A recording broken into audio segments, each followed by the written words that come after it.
সুজি দিয়ে যে এত মজার কেক বানানো যায় কেউ কি জানেন?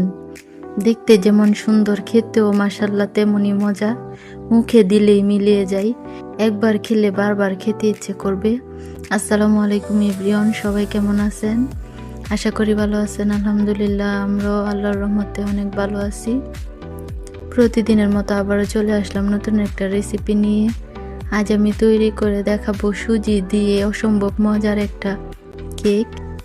এই কেকটা এতটাই মজার হয় আর এতটাই পারফেক্ট হয়, কাউকে খাওয়ালে বুঝতেই পারবে না যে এটা সুজি দিয়ে বানানো হয়েছে। এতটাই পারফেক্ট হবে। তাহলে কথা না বাড়িয়ে চলুন মূল রেসিপিতে। রেসিপি শুরু করার আগে আমার ছোট্ট একটা রিকোয়েস্ট থাকবে, অবশ্যই আমার ভিডিওটা প্রথম থেকে শেষ পর্যন্ত দেখবেন, কেটে কেটে দেখবেন না, তাহলে ভিডিও রিচ কমে যায়। দেখুন, প্রথমে আমি এখানে একটা মিক্সিং জাল নিয়েছি আর এখানে দিয়ে দিচ্ছি আমি 2 কাপ পরিমাণ সুজি আর 1 কাপ পরিমাণ চিনি। অবশ্যই সবগুলো উপকরণ একটু মেপে নেবেন, তাহলে একদম ঠিকঠাক পারফেক্টভাবে কেকটা বানানো যাবে। আমি একটা চায়ের কাপ নিয়েছি আর এই চায়ের কাপ দিয়ে মেপে নিচ্ছি। আমি একসাথে সবগুলো উপকরণ ব্লেন্ড করতে পারবো না, তাই আমি 2 বারে ব্লেন্ড করে নেব। অর্ধেক দিয়ে আমি 2 বারে ব্লেন্ডটা করব, তারপর ব্লেন্ড করে আপনাদের দেখাচ্ছি।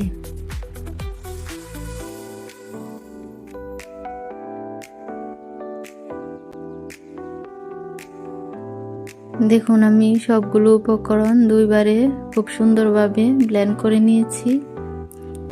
একদম স্মুথ হবে না, কিছু একটু দানা দানা ভাব থাকবে, এতে কোনো সমস্যা নেই। এখন আমি দিয়ে দিচ্ছি যে কাপ মেপে সুজি নিয়েছি ওই কাপেরই হাফ কাপ ময়দা। এখন দিয়ে দিচ্ছি স্বাদ মতো লবণ। লবণটা দিলে কেকটা খেতে অনেক ভালো লাগে, তাই চেষ্টা করবেন লবণটা দেওয়ার জন্য। এখন আমি নরমাল তাপমাত্রার দুধ দিয়ে তারপর একটা ব্যাটার বানিয়ে নেব। অবশ্যই দুধটা আগে জাল করে তারপর ঠান্ডা করে নিতে হবে। এখন আমি অল্প অল্প করে দুধ দেব আর ব্যাটারটা বানিয়ে নেব। এই ব্যাটারটা খুব বেশি পাতলা বা ঘন হবে না। এখন আমার ব্যাটারটা রেডি। ঢাকনা দিয়ে ঢেকে 10 মিনিট রেখে দেব। ফিরে আসলাম 10 মিনিট পর। দেখুন, 10 মিনিটে অনেকটাই ঘন হয়ে গেছে, ফুলে ডাবল হয়ে গেছে সুজিটা। এখন দিয়ে দিচ্ছি আমি 1 চামচ বেকিং পাউডার আর হাফ চামচ বেকিং সোডা। এখন আবারও আমি একটু বিট করে নেব। এই পর্যায়ে দিয়ে দিচ্ছি আমি আবারও একটু দুধ। এই ব্যাটারটা অনেকটাই ঘন হয়ে গেছে, তাই আমি একটু দুধ দিয়ে দিয়েছি, নাহলে কেকটা বানানোর পর ফুলতে চাইবে না। এখন দিয়ে দিচ্ছি আমি সয়াবিন তেল। যে কাপ দিয়ে সুজি মেপেছি ওই কাপেরই হাফ কাপ। এখন আমি তেলটা খুব ভালো করে ব্যাটারের সাথে আবারও মিশিয়ে নিচ্ছি। অবশ্যই একটু সময় নিয়ে তারপর মিশিয়ে নেবেন। ব্যাটারটা যত বেশি ফেটানো হবে তত বেশি পারফেক্ট হবে কেকটা। দেখুন, আমার ব্যাটারটা একদম পারফেক্টলি রেডি হয়ে গেছে। এখন আমি একটা কেক মোল্ড নিয়েছি। দেখুন, এই কেকটার মধ্যে আমি আজকে বেক করব। এখন দিয়ে দিচ্ছি অল্প একটু তেল। তেলটা দিয়ে খুব ভালো করে আমি ব্রাশ করে নেব। পুরোটা মোল্ডের মধ্যে আমি তেলটা খুব ভালো করে ব্রাশ করে নিচ্ছি, একেবারে সাইড দিয়েও। এখন আমি দিয়ে দিচ্ছি 1 চামচ ময়দা। ময়দাটা আমি খুব ভালো করে লাগিয়ে নেব এই মোল্ডের মধ্যে, যাতে করে কেকটা বেক করার পর খুব ভালোভাবে কেকটা ভিতর থেকে ফুলে আসে। মোল্ডের মধ্যে এভাবে তেল আর ময়দা দেওয়ার ফলে খুব সুন্দরভাবে কেকটা মোল্ড আউট হয়, মোল্ড আউট করতে সুবিধা হয়। দেখুন, আমি পুরোটার মধ্যে লাগিয়ে নিয়েছি। এখন আমি কেকের ব্যাটারটা ঢেলে দিচ্ছি।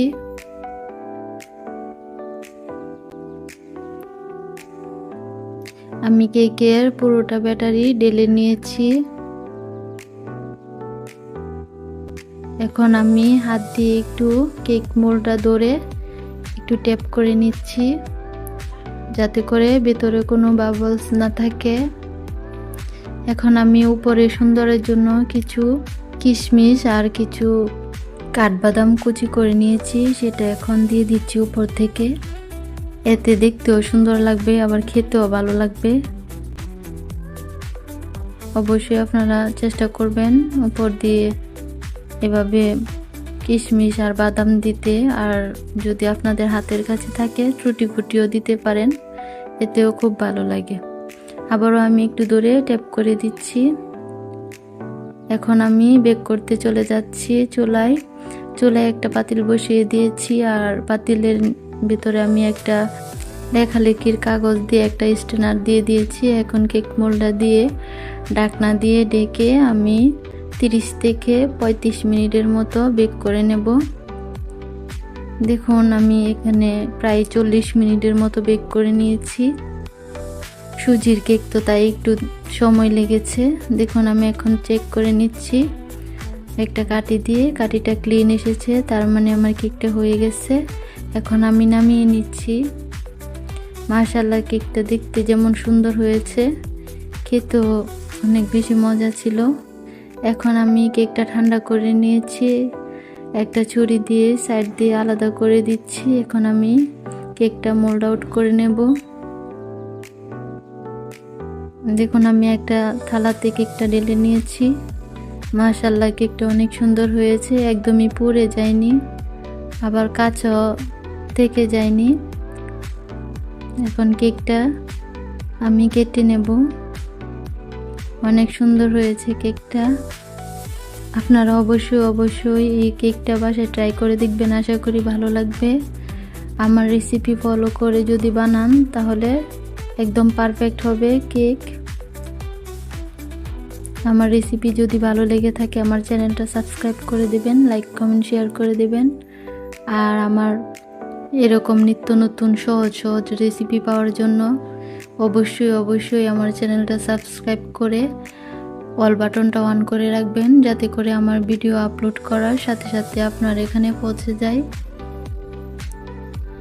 দেখুন কেকটা আমি কেটে নিয়েছি। মাশাআল্লাহ, কতটা সুন্দর হয়েছে কেকটা, দেখে নিশ্চয়ই বোঝা যাচ্ছে। একদম জালিদার হয়েছে, ভেতরে দানা দানা ভাব।